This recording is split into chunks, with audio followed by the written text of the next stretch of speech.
Hey, welcome all. Coleman Report Live, February 21st, special new SOP edition. Lance Sexton also joining us is Jason. I apologize, Jason. I'm going to let you pronounce your last name. I just refer to you as Jason. It's Malison. Thank you. Thank you. No problem. It's a tough one. Jason, let's start with you. Welcome for joining us. You're talking to SBA 7A 504 lenders. What do you do?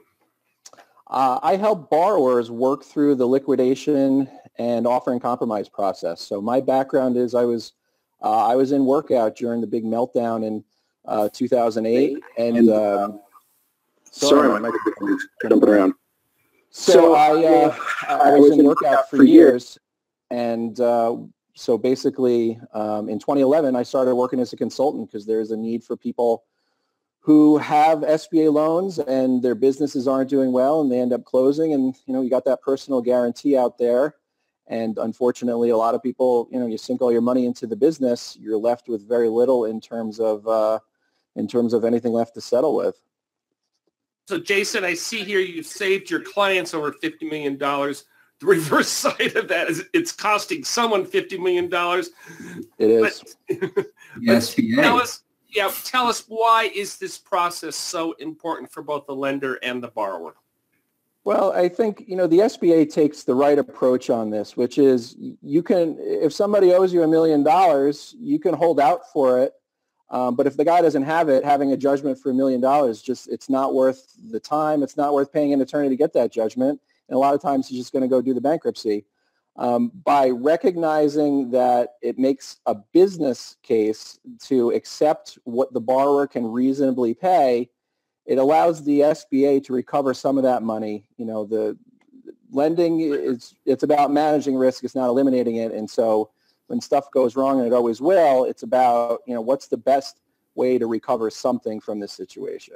Lance, SBA is fully committed to life after death in terms of let's wrap these up, let's move on, and let's allow the borrower to get back on a financial footing and hopefully employ more people, right, Lance? Well, and Jason mentioned something that's important to SBA, and that's why SBA, quite often the pushback on offer and compromise comes from the participant bank. But SBA is clear in the SOP 5057, almost got a tongue tied there, Bob. Hey, by the way, guys, there's a new 5057 coming. It's exciting. Hey, stick on script, Lance. Anyway, in the 5057, it's clear that as a participant bank, one thing you want to do is maximize recovery. And Jason makes a great point.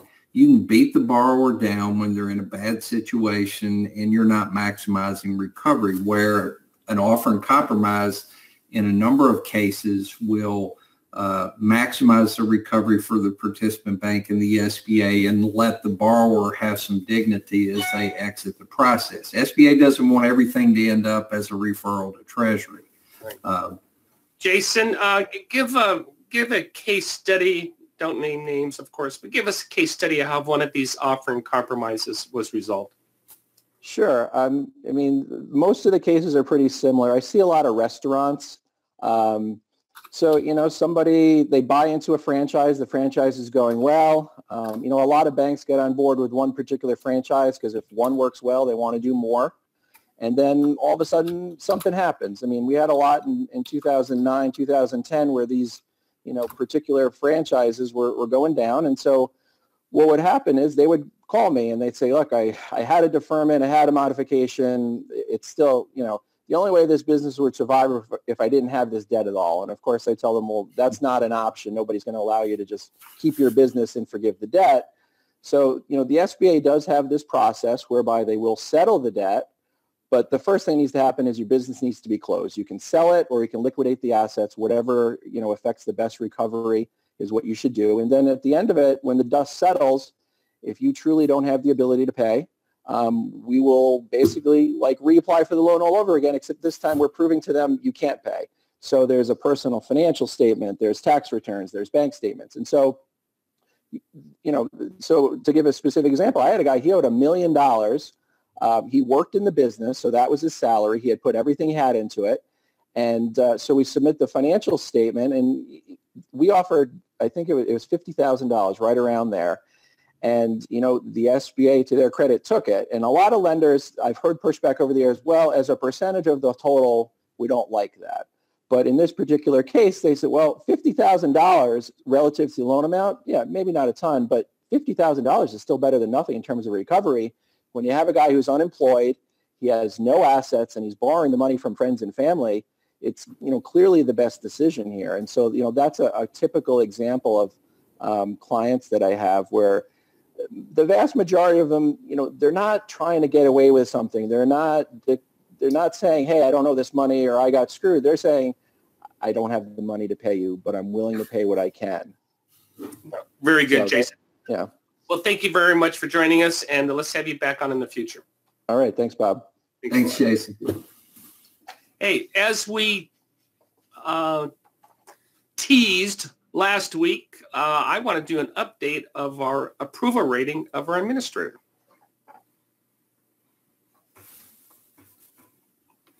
Bob, it'll be interesting to see how this moves around. You know, did the shutdown affect her approval rating? Did the response after it impact it? It'll be interesting to see. Interesting, yeah. What do we got, guys? 57%. Okay, but 57, 1, 42. That's down from before, Lance. I think we were about 90% before. Absolutely. Well, and the thing that you'll know, Bob, is we had only one who didn't approve. So generally pretty positive feelings toward the administrator. I do think SBA handled the after shutdown issues pretty well. They claim they're caught up. I don't think completely, but I think they handled it very well. This based on the new SOP. SBA loans can be approved for a residential-based assisted living facility. In other words, a house. I just want you to know this is a trick question. Because Bob and I did a webinar, and Bob threw this one out there, and you know, I jumped on it, and I had added something to it. The answer is the new SOP clearly says these loans are not eligible unless there are medical services provided, such as a nurse, and it doesn't say define what that medical service is, but they do not want you to do a loan with 6 beds in a house without any support. Assisted living by definition means there has to be a care component involved. And guys, the 66% that said true, I was right in line with you guys, and because I had added, after reviewing the 50-10-5K, I had added that extra part that said that provide medical services in my mind, but Bob didn't ask that question. I didn't ask that. Daycare, yes, we can do it. We can do residential loan for a daycare, or part of it is set aside for the daycare, but we can't do it unless there's a true medical component to the care. Darren out of Australia with Fran Data asked this question, and he wants to know, Lance, what percentage of SBA loans have been approved since reopening to franchises? The stats are franchise lending as a percentage of 7A loans are 7.6%. 504 is 10%. I don't think that those numbers would be any different based on post-shutdown. Yeah, Bob, the shutdown really didn't impact. I mean, all of us are participant lenders. We all worked through the shutdown. Most of you probably did what we did. We continued to pursue opportunities. We continued to underwrite and run those through internal approval, just getting them ready to put in SBA system.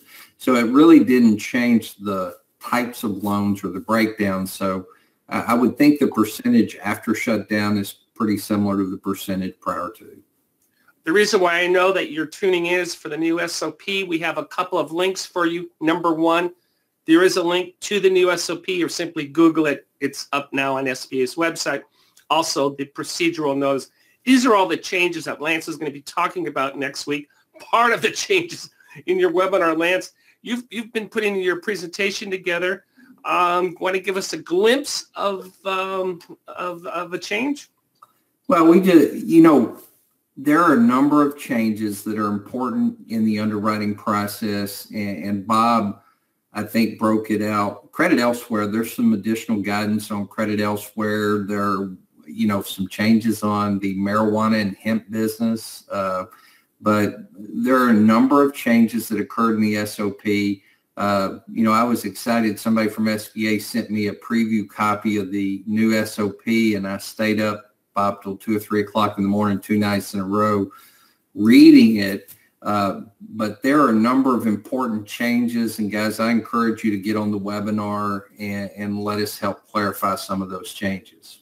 Very good. But you have those links for that, and go ahead and download those and pass them out. Effective April 1, so you have some time. But Lance, now you can talk about your big news of the 5057, the servicing liquidation SOP. What's your inside information? Tell us. Well, there are a number of potential changes, including expanded unilateral authority. But guys, the 5057 was released December 1st, 2015.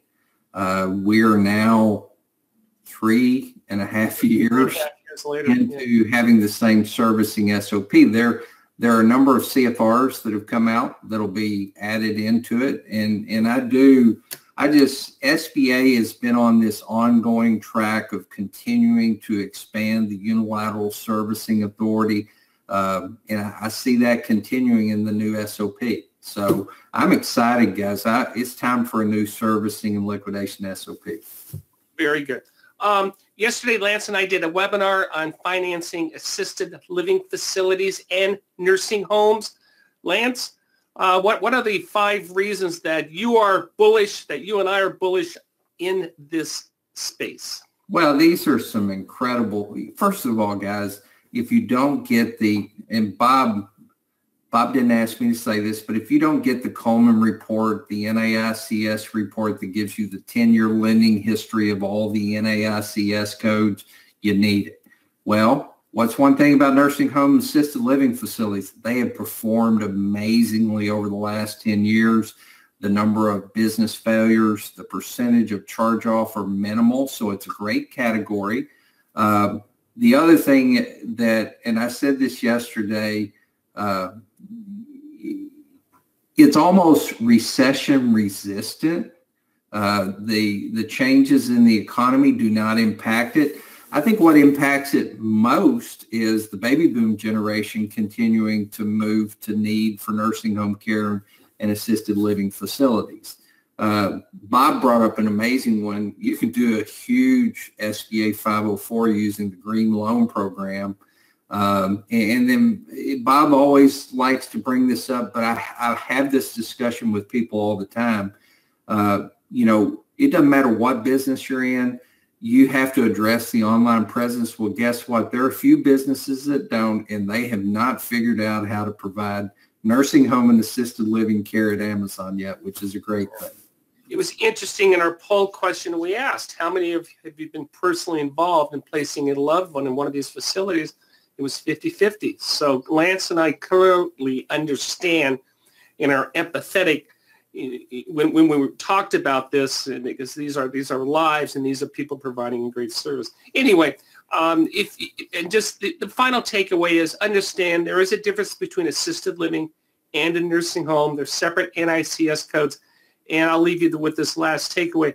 Completely different sources of revenue. Assisted living are primarily Medicaid. Nursing, private pay. Well, one other thing on this list that I think is great to note, and we all know this, healthcare continues to improve every day. Dealing with serious illnesses continue to improve, which means people are living longer and need nursing home care and assisted living care longer. So it's a good thing for the industry. Lance, you've heard me say that character is the first C of the 5 C's of lending. I got a great homework assignment from one of my students. This is a couple paragraphs that was presented. I'm not going to present the entire paper, but it was very, very thought out, very well done. And I want to reinforce with this homework assignment is we have to look at the numbers. We have to tear it apart, and we have to make sure they're eligible, whatever. But never forget that it's going to be a person who's going to strike that check to pay you back, and make sure that you are working with quality people, Lance. Well, one of the things about character that's so important, Bob, having worked on SBA loans for a long time, guys, this would be a great poll. Have you ever gotten an application, you collected the information, and then you just had a gut feeling that something was missing? Had a project that I was working on recently that I had that feeling, was going to consider it as a POP loan, and was able to vet out that that was not a good move because I was concerned about character. So this is a great assignment, guys. And character still is the most important C of credit. We have nominations open through the end of next week for, I always miss this because you don't put it on the script. Oh, there it is. I see it. If you need to know what the updated quotes are, you can go to sbasecondarymarket.com, and we send these out now every week and get an idea. This is what I was referring to. If you are interested in this award or know someone in your organization who's interested, please go to our website, and there's a SurveyMonkey link, no cost to enter. And the summit is going to be held in Miami. What's our dates? Anyway, it's going to be held first week in, I believe it's first week of May. April, first week of April. Thank you. Okay, so go ahead and do that, and all the information is there on the website. Lance and I have been pushing these regional conferences. I know Lance is going to be there in, where is it, Corpus Christi, Mid-America. There's an early bird cutoff on March 1st for the America West Conference, which is held in Rancho Mirage in June. Please take advantage of these. They get great support from SBA. A lot of SBA DC based managers attend these conferences. Lance, what are you discussing in Corpus Christi? I'm going to be at the Mid-America Lenders Conference, Bob, and I'm going to be talking about my favorite topic, servicing and liquidation of SBA loans. I do love underwriting. Don't misconstrue that, Bob. But as you know, servicing and underwriting is my favorite part of SBA lending. We're also adding in, we're updating the list. We're putting in the NADCOs and NAGOs, the big national events as well. But if you get a chance to do one of these regional events, well worth it. As we plugged, we're going to have a webinar next week with Lance on the new 5010K. And what is this one, Lance? SBA invoice for guarantee denial. Here's what to do. Guys, this webinar is centered around, I know a number of you at some point have gotten a letter back from Herndon or Little Rock or Fresno and said, your guarantee's been denied for these reasons, or, you're going to get repaired. Well, when you have a loan that's sold in the secondary market, sometimes that may be accompanied by a request for repayment from SBA because they bought out the secondary market investor.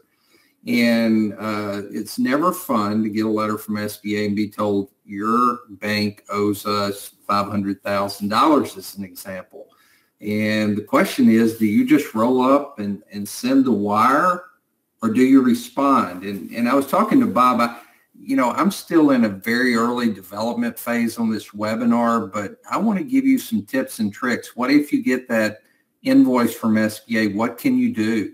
And we will talk about some of the key reasons for guarantee denial and repair, but then I'm going to talk a little bit about responses that may help you turn a denial into a repair or mitigate a repair that's been sent by SBA. Very good. We'll look forward to that. And with that, I believe, do we have any outstanding questions? We're clear. Hey, thank you all for joining us. Lance and I love doing this. Send your questions, and we'll see you next Thursday at 1 o'clock Eastern. Have a great weekend.